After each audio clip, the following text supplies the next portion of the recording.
Nanti di pro. Mulai itu di kan? Direkam? Nanti di. Oh iya. Iya Pak. Iya. Makasih Nek. Boleh? Baik Bu, ada beberapa pertanyaan yang ingin saya tanyakan.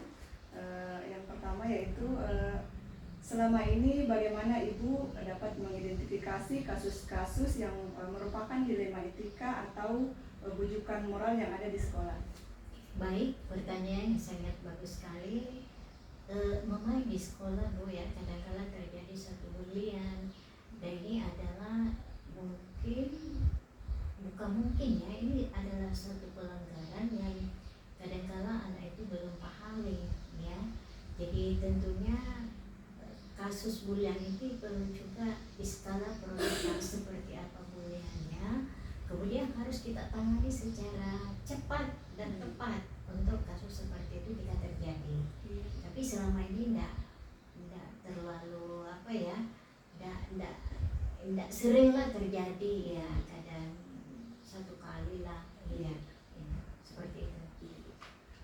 Baik, selanjutnya bagaimana Ibu menjalankan pengambilan keputusan di sekolah, terutama untuk kasus-kasus yang dimana ada dua kepentingan yang sama-sama benar, kemudian sama-sama mengandung nilai kebajikan? Iya, betul, ada kemarin anak-anak kita itu terjadi kasus bulian di kelas 10, tetapi alhamdulillah mampu kita tangani. Kenapa? Kolaborasi yang baik dengan guru, wali kelasnya, kemudian orang tua tersebut, kita panggil orang tuanya untuk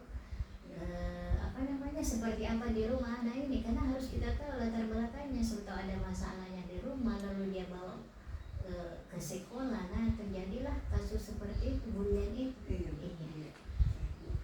Berikutnya, langkah-langkah atau prosedur seperti apa yang biasa Ibu lakukan selama ini?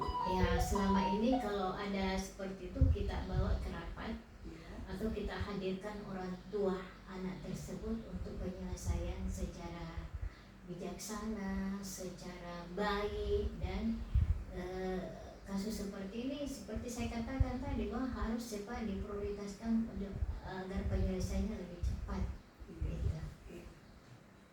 Berikut, hal-hal apa saja yang selama ini Ibu anggap efektif dalam pengambilan keputusan, terutama ketika menghadapi kasus-kasus yang ada hubungannya dengan dilema? Ya, betul. Keputusannya adalah kita bawa ke Dewan Guru, dan Dewan Guru yang memutuskan seperti apa langkah yang harus, karena kita tidak boleh melakukan sepihak oleh kepala sekolah maupun guru BK maupun wali kelas dalam pengambilan keputusan ini, tetapi kolaborasi yang baik antara di sekolah itu sangat penting adanya, supaya apa yang kita putuskan itu berdampak untuk kelangsungan pendidikan anak tersebut. Jadi intinya kita harus selalu berkolaborasi. Iya, berkolaborasi di sekolah. Iya, Bu. Kemudian pertanyaan berikutnya, hal-hal apa yang selama ini merupakan tantangan dalam pengambilan keputusan pada kasus-kasus dilema etika? Nah, seperti tadi kan, ketika terjadi bulian dan itu berdampak kepada siswa, itu kehadiran orang itu sangat penting, loh. Kenapa? Karena kita mau seperti apa ini di rumah anak ini dan sebagainya. Nah, kalau misalnya tidak hadir orang tua, di situ letaknya tantangannya. Karena kita tidak bisa mampu mengidentifikasi masalahnya ini anak tersebut, karena harus tahu mereka dengan hadirnya orang tua adalah upaya pembinaan di rumah anak-anaknya supaya tidak terulang lagi. Nah, kan anak-anak kan sekarang sangat memakai handphone berlebihan dan sebagainya di rumah. Nah, pembiaran orang tua ini kan tidak bisa kita terlalu biarkan oleh anak-anak, karena itu akan berdampak terhadap perilaku mereka. Mungkin dia akan bersikap anarkis kepada temannya di sekolah, karena itu ada handphone itu kan ibaratkan dua mata siswa itu, sisi yang sangat ada positif, ada negatifnya. Iya, seperti itu. Tetapi kita harapkan dengan pemakaian handphone di rumah mereka maupun di sekolah itu, tapi di sekolah tidak memakai handphone ya.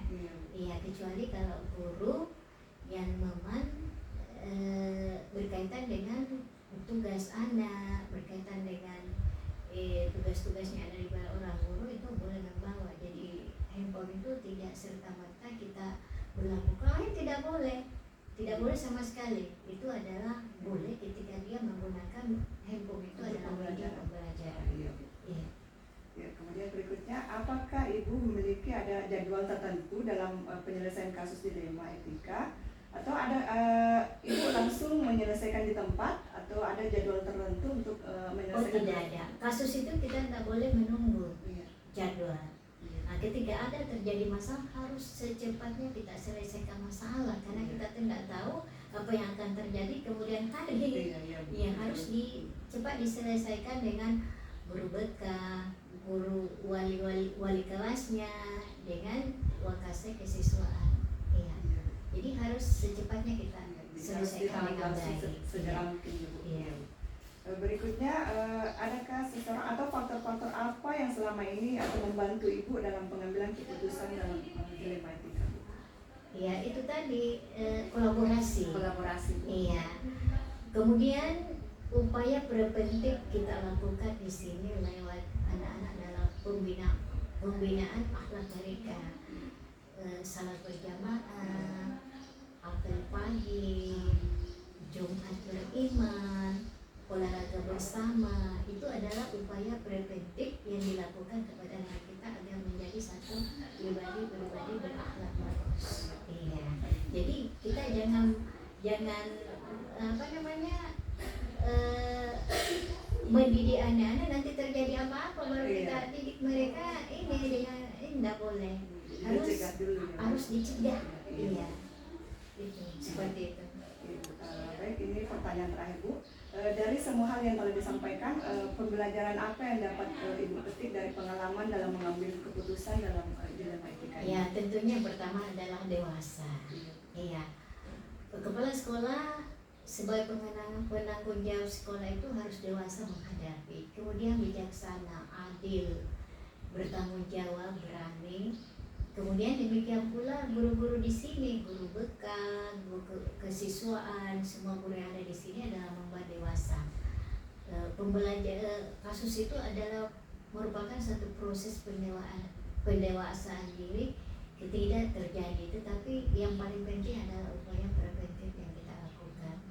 Kemudian proses dan kuratif itu mudah-mudahan tidak terjadi hal-hal seperti itu. Iya, kita ya, karena ini adalah generasi muda, anak-anak kita ini adalah aset bangsa, masyarakat intelek, kaum terpelajar, ya tentunya kita bina dengan sungguh-sungguh tanpa lelah buat mereka. Mudah-mudahan dia bisa jadi generasi yang mampu dibanggakan orang tuanya, gurunya, bangsa dan negara. Iya. Baik, Bu. Jadi itulah tadi beberapa pertanyaan yang saya sampaikan, Bu. Terima kasih banyak atas waktunya, Bu. Sama-sama. Semoga dalam pengambilan keputusan-keputusan kedepannya kita bisa semakin berpihak pada murid, kemudian untuk sebelum terjadi kasus kita ada lakukan pencegahan dulu, ya, Bu. Terima kasih, Bu. Iya, sama-sama. Pulang.